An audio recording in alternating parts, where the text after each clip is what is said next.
Halo guys, welcome back to Areko channel. Subscribe bila kamu suka tidur 100 tahun kisah Uzair.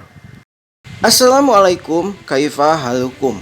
Bihoir, alhamdulillah. Dalam sejarahnya, setan telah melakukan berbagai upaya untuk menyesatkan manusia dari jalan keimanan dan ketakwaan.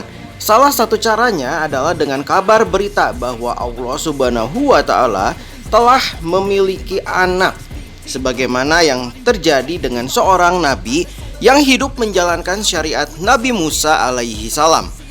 Siapakah beliau? Yuk kita simak kisahnya. Bismillah. Setelah masa Nabi Musa alaihi salam, di tengah Bani Israel terdapat seorang utusan Allah Subhanahu wa Ta'ala, yakni Uzair. Beliau adalah keturunan Bani Israel yang hidup di antara zaman Dawud Sulaiman dan zaman Zakaria Yahya, sekitar tahun 451 sebelum Masehi. Nabi Uzair menjalankan syariat Nabi Musa alaihi salam. Allah memberinya keistimewaan. Beliau hafal seluruh isi Taurat, di mana pada saat itu tidak ada seorang pun yang menghafalnya. Beliau kemudian mengajarkannya kepada Bani Israel dan membimbing mereka dengan Taurat. Salah satu kegemarannya adalah mengembara dari satu daerah ke daerah lain sambil menikmati keindahan-keindahan alam sekitarnya. Seekor keledai kesayangan menjadi alat transportasinya dalam setiap rihlah. Sampai akhirnya pada suatu saat keledai yang ditungganginya tersesat jalan. Setelah sekian lama, barulah dia sadar bahwa dia telah berada di suatu daerah yang tidak dikenalinya, serta jauh dari negerinya sendiri. Uzair tiba di sebuah kawasan bekas pemukiman, dan sepertinya negeri tersebut adalah sebuah negeri yang makmur. Namun kini semuanya hanya tinggal reruntuhan akibat azab yang menimpa. Buah dari kedurhakaan mereka kepada perintah Allah Subhanahu wa Ta'ala, di bekas reruntuhan terdapat mayat-mayat manusia yang bergelimpangan, yang sudah busuk dan hancur. Uzair berhenti sejenak di antara reruntuhan sebuah rumah. Melihat pemandangan yang mengerikan itu, dia pun turun dari keledainya dengan membawa 2 keranjang buah-buahan. Keledai tunggangannya diistirahatkan di dekatnya. Kemudian dia duduk bersandar pada dinding sebuah rumah yang sudah runtuh untuk melepaskan letihnya. Setelah mengeluarkan bekal dan memakannya, sembari menghela nafas, pikirannya mulai memikirkan mayat manusia yang sudah busuk itu. Ya Allah, kini aku bersandar di rumah yang dindingnya telah rusak. Disinilah dahulu ada orang-orang hidup dan tinggal. Satu sama lain menganggap sebagai teman atau lawan. Namun tulang-tulang mereka kini sama sekali tak tersisa. Bagaimana mungkin orang-orang yang sudah mati dan hancur itu akan dihidupkan kembali di negeri akhirat? Begitulah pertanyaan yang datang dalam pikirannya. Usai menghabiskan sekerat roti dan minum, dia pun berbaring dan tertidur. Tak terasa Nabi Uzair tertidur lelap. Tidurnya amat luar biasa sekali. Bukan hanya sejam atau semalam, sehari, sepekan, sebulan, setahun, dirinya masih saja tidur. 10 tahun, 20 tahun, jiwa sang nabi masih hanyut dalam tidurnya. Tetapi dia telah tidur terus-menerus tanpa bangun-bangun selama 100 tahun lamanya. Dalam masa dia tertidur itu, keadaan di sekitarnya sudah ramai lapisan baru. Rumah serta bangunan-bangunan banyak yang telah didirikan. Dalam masa 100 tahun itu, segala-galanya sudah berubah. Manakala Uzair tetap terus tidur bersandar di dinding buruk itu, menjadi jasad tubuh yang tidak bernyawa lagi. Dagingnya sudah hancur dan tulang belulangnya sudah hancur lebur berderai. Allah Subhanahu wa Ta'ala berkehendak nabinya itu hidup kembali. Kun fayakun. Kemudian jasad Uzair yang telah mati, daging dan tulangnya yang sudah hancur itu disusun kembali oleh Allah pada bagiannya masing-masing, lalu ditiupkan ruhnya. Dan ketika itu juga lelaki soleh itu pun bangun dari tidur panjangnya, hidup kembali seperti dahulu kala. Uzair terus berdiri seperti orang yang bangun dari tidur, lantas dia mencari keledai dan buah-buahannya di dalam keranjang dahulu. Tidak berapa lama kemudian turunlah beberapa malaikat seraya bertanya, "Tahukah engkau ya Uzair, berapa lama engkau tertidur?"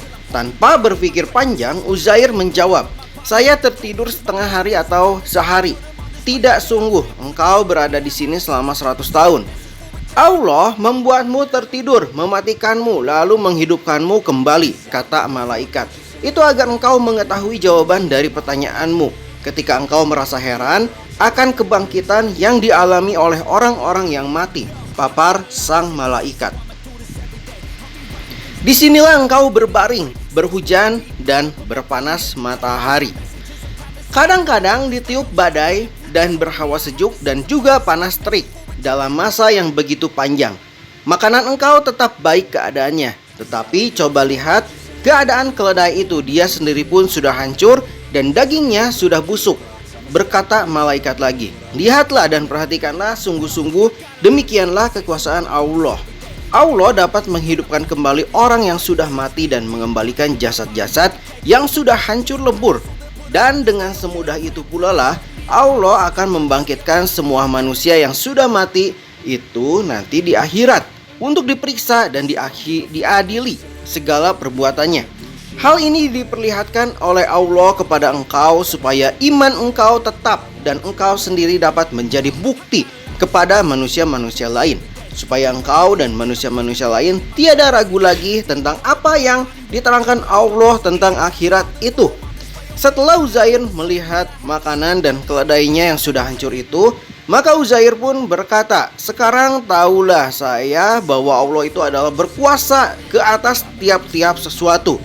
Tiba-tiba keledai yang sudah hancur itu dilihatnya mulai dikumpulkan daging dan tulangnya, dan akhirnya menjadi seperti sedia kala, hidup kembali, bergerak-gerak dan berdiri sebagaimana sebelum mati. Maka Uzair pun berkata, sekarang tahulah saya bahwa Allah berkuasa di atas segala-galanya.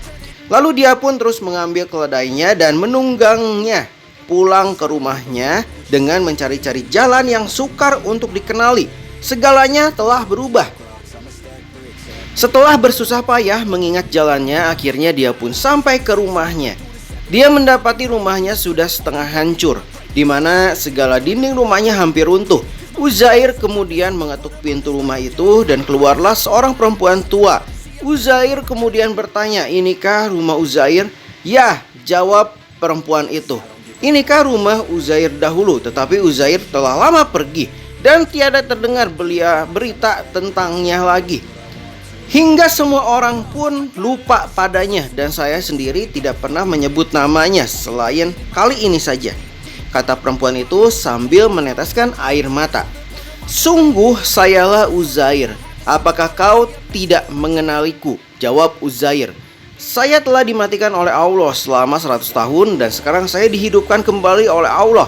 Perempuan tua itu terkejut seakan-akan tidak percaya. Lalu perempuan tua itu pun berkata, Uzair itu adalah seorang yang paling soleh. Doanya selalu dimakbulkan oleh Allah dan telah banyak jasanya di dalam menyembuhkan orang yang sakit. Sambungnya lagi, saya ini adalah hambanya sendiri. Badan saya telah tua dan lemah. Mata saya telah pun buta karena selalu menangis. Terkenangkan Uzair, kalaulah Tuhan ini Uzair, maka cobalah Tuhan doakan kepada Allah supaya mata saya terang kembali dan dapat melihat Tuhan. Uzair pun mengangkat kedua belah tangannya ke langit lalu berdoa ke hadirat Allah. Tiba-tiba mata orang tua itu pun terbuka dan dapat melihat dengan lebih terang lagi. Tubuhnya yang tua dan lemah itu kembali kuat seakan-akan kembali muda. Setelah merenung wajah Uzair, dia pun berkata, benar tuanlah Uzair, saya masih ingat. Lalu keduanya pergi menjumpai warga negeri mereka, bangsa Israel. Uzair memperkenalkan dirinya bahwa dialah Uzair yang pernah hidup di kampung itu lebih 100 tahun yang lalu. Berita itu bukan saja mengejutkan bangsa Israel, ada yang meragukan dan ada yang tidak percaya kepadanya. Walau bagaimanapun berita itu menarik perhatian semua orang. Karena itu mereka ingin menguji kebenaran Uzair. Kemudian datanglah anak kandungnya sendiri seraya bertanya, saya masih ingat bahwa bapak saya mempunyai tanda di punggungnya. Cobalah periksa tanda itu. Kalau ada, benarlah dia Uzair. Setelah diperiksa, tanda itu memang terbukti ada pada Uzair. Lalu percayalah sebagian dari mereka. Akan tetapi sebagian lagi menginginkan bukti yang lebih nyata. Maka mereka berkata kepada Uzair bahwa sejak penyerbuan Nebukadnezar ke atas bangsa dan negara Israel. Dan setelah tentaranya membakar kitab suci Taurat, maka tiadalah seorang pun Bani Israel yang hafal isi Taurat kecuali Uzair saja. Kalau benar Tuan Uzair, cobalah Tuan sebutkan isi Taurat yang betul. Uzair pun membaca isi Taurat itu satu persatu dengan fasih dan lancar tanpa kesalahan sedikit pun. Setelah itu barulah mereka percaya bahwa benar dialah Uzair. Ketika itu semua bangsa Israel pun percaya bahwa dialah Uzair yang telah mati dan dihidupkan kembali oleh Allah. Bangsa Israel gembira bahwa Uzair telah kembali. Mereka meminta nasihat dan panduan daripadanya. Tetapi sebagian dari kaum Yahudi yang bodoh menganggap Uzair sebagai anak Allah. Maha suci Allah tidak mempunyai anak, baik Uzair maupun Isa, karena semua manusia semata-mata adalah hambanya. Akidah yang mengatakan bahwa Allah Azza wa Jalla memiliki anak adalah akidah yang sangat sesat.